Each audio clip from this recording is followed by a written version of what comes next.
तो आखिरकार ये पता चल गया है कि किट केलॉग क्यों कीव आए और क्रेमलिन में फिर से व्लादिमीर पुतिन और डोनाल्ड ट्रंप की मुलाकात की चर्चा क्यों शुरू हो गई है। द टाइम्स अखबार ने आज बताया कि व्लादिमीर जेलेंस्की ने रूस और यूक्रेन के बीच युद्ध समाप्त करने का प्रस्ताव पेश किया है, जिसमें युद्ध विराम का प्रावधान है, जिसमें रूसी और यूक्रेनी सेनाओं की फ्रंट लाइन से आपसी वापसी और किसी तीसरे पक्ष के नियंत्रण में बफर जोन का निर्माण शामिल है। यूक्रेनी पक्ष ने इस योजना पर डोनाल्ड ट्रंप के दूतों और यूरोपीय अधिकारियों के साथ मिलकर काम किया और ये संभावना बहुत अधिक है कि मंगलवार को वेटिकन का प्रतिनिधि इस प्रस्ताव का विवरण रूसी विदेश मंत्रालय के प्रमुख सर्गेई लावरोव को व्यक्तिगत रूप से सौंपेगा। साथ ही यूक्रेन के राष्ट्रपति कार्यालय के प्रमुख किरिल बुदानोव ने रहस्यमय ढंग से कहा, आगे उद्धरण है, बातचीत को गोपनीयता पसंद है, हम जल्द ही बातचीत फिर से शुरू करने की कोशिश करेंगे। इसी समय क्रेमलिन में गंभीरता से उम्मीद की जा रही है कि डोनाल्ड ट्रंप नवंबर में बीजिंग में होने वाले OSCEAN शिखर सम्मेलन में आएंगे और वहीं पुतिन भी मौजूद होंगे और वे उम्मीद कर रहे हैं कि अमेरिका और रूस के दोनों नेता आखिरकार मिलेंगे। तो चलिए अब हम सब मिलकर पूरी तस्वीर को जितना हो सके उतना विस्तार से समझते हैं, क्योंकि ऐसा लग रहा है कि हम फिर से एक नए वार्ता चक्र में प्रवेश कर रहे हैं। मेरा नाम अलेक्सेय पेची है। आइए हम सब मिलकर इस विषय पर चर्चा करें, लेकिन शुरू करने से पहले आपसे अनुरोध है कि चैनल को सब्सक्राइब करें, इस एपिसोड को लाइक करें और इस वीडियो के नीचे अपना कमेंट ज़रूर लिखें, चाहे अभी नहीं तो आखिर में जब आप पूरा देख लें। इसके लिए मैं आपका आभारी रहूंगा। तो आज ये जानकारी सामने आई है कि व्लादिमीर जेलेंस्की ने रूस और यूक्रेन के बीच युद्ध को समाप्त करने का प्रस्ताव पेश किया है। बताया जा रहा है कि यूक्रेनी पक्ष ने इस योजना पर ट्रंप के दूतों और यूरोपीय अधिकारियों के साथ मिलकर काम किया है। आइए सबसे पहले उस योजना से शुरू करते हैं जिसे जेलेंस्की ने पेश किया है और आगे मैं उनकी शब्दशः उद्धरण भी दूंगा। जारेड कुशनर और स्टीव विटकोफ के साथ मिलकर हमने तय किया कि इन सभी चर्चाओं को एक ही दिशा में लाया जाए। असली संभावनाएं क्या हैं? क्या युद्ध समाप्त करने के लिए कोई संभावनाएं हैं? अमेरिकियों की इच्छा है कि वे इस पर हमारे और रूसियों के साथ चर्चा करें। संक्षेप में कहें तो युद्ध विराम के लिए एक विचार है, यही मुख्य बात है। दूसरा हिस्सा जो अमेरिकियों ने मुक्त आर्थिक क्षेत्र के बारे में प्रस्तावित किया है, दूसरे शब्दों में हम और रूस दोनों बराबर कदम पीछे हटाते हैं, जिससे एक बफर बनता है जिसे किसी प्रशासन के तहत मुक्त आर्थिक क्षेत्र कहा जाता है। अभी ये स्पष्ट नहीं है कि वो कौन सा प्रशासन होगा, ये कोई तीसरा पक्ष होगा। और तीसरा, यूरोपीय संघ और नाटो क्या करेंगे और इसके लिए यूक्रेन क्या करने को तैयार है। आगे जेलेंस्की ने जोर दिया कि ये विचार केवल यूक्रेन के नहीं है। उद्धरण, ये विचार अमेरिकियों और यूरोपियों के साथ मिलकर बनाए गए हैं और साथ ही ये अमेरिकियों, हमारे और रूसियों के बीच अंतिम रूप दी गई चर्चाओं का नतीजा है। आपको ये मोड़ कैसा लगा? सभी पक्षों ने सकारात्मक प्रतिक्रिया दी, किसी ने कोई आपत्ति नहीं जताई। हमारी जानकारी के अनुसार अमेरिकी पक्ष की ओर से कुछ और विचार भी हैं। वे उपयुक्त समय का इंतजार कर रहे हैं ताकि वे उन्हें पेश कर सकें। हम उनका इंतजार कर रहे हैं। तो जैसा कि आप समझ सकते हैं, पर्दे के पीछे बातचीत का हिस्सा अभी भी जारी है।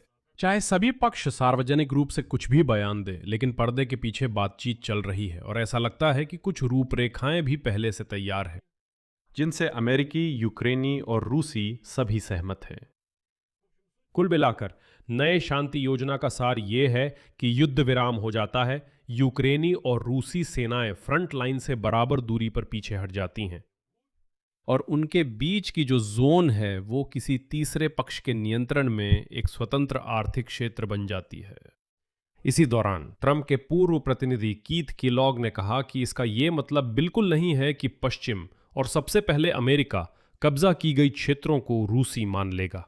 आगे कीथ केलॉग का उद्धरण है, क्या हम क्रीमिया को रूस का क्षेत्र मानते हैं? नहीं, यही बात दोनबास, लुहांस्क या डोनेट्स्क, खेरसोन या जापोरिजिया पर भी लागू होती है। वे बस कब्जा किए गए हैं, बस इतना ही, हम इसे स्वीकार करते हैं। और आगे चलकर शायद न कल और ना ही परसों, लेकिन वे यूक्रेन का हिस्सा फिर से बन जाएंगे। सूत्रों के अनुसार तैयार किया गया शांति प्रस्ताव मंगलवार को वेटिकन के प्रतिनिधि के माध्यम से रूसियों को सौंपा जाएगा। आखिर क्यों वेटिकन इस संदेश को पहुंचाने का माध्यम बन सकता है? यहाँ एक दिलचस्प बात है। असल में अमेरिका के विशेष दूत स्टीव विटकोव और ट्रंप के दामाद जैरेड कुशनर की मास्को यात्रा टाल दी गई है। यानी यात्रा रद्द नहीं हुई है, लेकिन निश्चित रूप से स्थगित कर दी गई है। ये संभावना बहुत कम है कि ये यात्रा अगस्त के अंत से पहले होगी, इसलिए इसे टालने के कारण है। इसकी घोषणा व्हाइट हाउस में की गई थी और इससे पहले एक अन्य स्रोत ने बताया था कि विटकोव और कुशनर इस महीने के अंत तक कीव और मास्को दोनों का दौरा कर सकते हैं। यानी कीव और मास्को की यात्रा की योजना थी, लेकिन खासकर मास्को वाला हिस्सा अटक गया और इसलिए मैंने पहले भी माना था कि इसी वजह से कीथ केलॉग कीव पहुंचे थे, क्योंकि वे खासतौर पर यूक्रेन से जुड़े मामले को ही संभाल रहे हैं। इसी दौरान रूस के विदेश मंत्रालय के प्रमुख सर्गेई लावरोव ने कहा कि व्लादिमीर पुतिन अमेरिकी नेता के दूतों से फिर से मिलने के लिए तैयार हैं, लेकिन सवाल यह है कि वे कौन से प्रस्ताव लेकर आएंगे। इसलिए एक तरह की तार्किक कड़ी बनती है, चूंकि विटकोव और कुशनर का मॉस्को का सीधा दौरा अटक गया है और आधिकारिक चैनल साफ तौर पर सतर्कता बरत रहा है। ऐसे में एक वैकल्पिक, कम राजनीतिक रूप से संवेदनशील चैनल का इस्तेमाल किया जाता है, यानी वेटिकन के जरिए, जो इस युद्ध के मानवीय और राजनयिक मामलों में पहले भी कई बार मध्यस्थ की भूमिका निभा चुका है। फिर भी बातचीत का सार्वजनिक हिस्सा वास्तव में तैयार किया जा रहा है। हाल ही में रूसी तानाशाह के सहायक यूरी उशाकोव ने कहा कि रूस और अमेरिका के राष्ट्रपति वोलोदिमीर पुतिन और डोनाल्ड ट्रंप मिलेंगे और बातचीत करेंगे अगर वे चीन में होने वाले APEC शिखर सम्मेलन में मौजूद रहते हैं। हालांकि पुतिन के सहायक ने बताया कि अभी तक अमेरिकी पक्ष की ओर से इस बारे में कोई संकेत नहीं मिला है। मैं आपको याद दिला दूं कि इस साल APEC शिखर सम्मेलन चीन के शेंजन में 18 और 19 नवंबर को होगा। इस मंच की मेजबानी कर रहा चीन एशिया प्रशांत क्षेत्र में समृद्ध समुदाय के निर्माण का नारा लेकर आया है और उसने काम के 3 मुख्य क्षेत्रों को निर्धारित किया है। ये है खुलापन, नवाचार और सहयोग।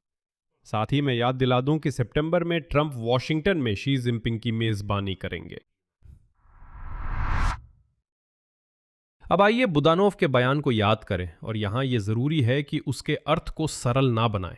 आगे मैं यूक्रेन के राष्ट्रपति कार्यालय के प्रमुख का उद्धरण दे रहा हूं। बातचीत को खामोशी पसंद है। हम जल्द ही बातचीत फिर से शुरू करने की कोशिश करेंगे, लेकिन इसी के साथ उन्होंने एक अहम बात भी जोड़ दी। उद्धरण: मैं ये नहीं कह रहा हूं कि हम अभी पूरी तरह से युद्ध रोक देंगे। ये ज्यादा तकनीकी पक्ष है। यानी कि बुदानोव 2 अलग अलग प्रक्रियाओं को साफ तौर पर अलग करते हैं। बातचीत की प्रक्रिया को फिर से शुरू करना एक बात है और असली युद्ध विराम बिल्कुल अलग बात है। ये कहीं ज्यादा दूर की बात है और इसकी कोई गारंटी भी नहीं है। बातचीत को खामोशी पसंद है वाली बात भी अपने आप में काफी मायने रखती है। वो इशारा करता है कि असली कूटनीतिक काम अभी सार्वजनिक बयानों के जरिए नहीं, बल्कि बंद चैनलों के जरिए हो सकता है, जैसे कि वही वेटिकन की मध्यस्थता। और ज़ेलेंस्की ने भी इस ओर इशारा किया। और जो खास बात है, रूसियों ने भी पिछले कुछ हफ्तों में यही कहा है कि बातचीत को खामोशी पसंद है और ये पर्दे के पीछे चली गई है। और एक और महत्वपूर्ण बात है, व्यापक संदर्भ। व्लादिमीर ज़ेलेंस्की ने हाल ही में युद्ध के दौरान चुनाव कराने की अपीलों को खारिज कर दिया और इस विचार को एक सुनामी बताया जो देश को बांट देगी। और उन्होंने नागरिकों और सैनिकों के बीच आंतरिक विभाजन पैदा करने से भी आगाह किया।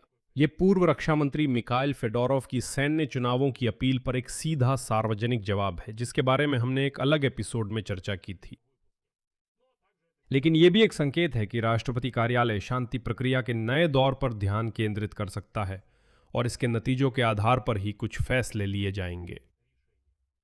क्षेत्रीय स्थिति के बारे में ज़ेलेंस्की ने बताया कि निप्रोपेट्रोव्स्क क्षेत्र लगभग पूरी तरह से गंदे रूसी कब्जाधारियों से मुक्त हो गया है। रूस के नियंत्रण में क्षेत्र का केवल 10 वर्ग किलोमीटर हिस्सा ही बचा है।